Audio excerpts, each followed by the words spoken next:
Andet lag sokkelpap ved hjørner.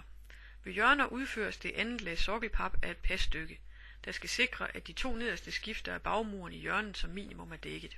Passtykket er tildannet af et ca. 70 cm langt stykke pap, der midt på er tilført et snit i den del, der skal ligge vandret.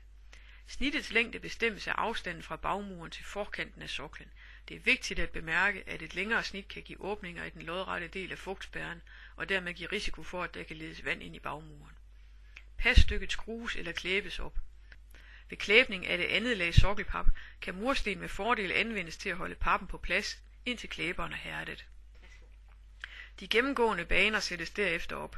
Husk, at alle samlinger udføres generelt med et overlap på 100 mm. Til sidst fuges langs alle kanter i samlingerne. Som klæbemiddel anvendes f.eks. asfaltklæber med klæbeforbedrer, som fås i patroner til fugepistol.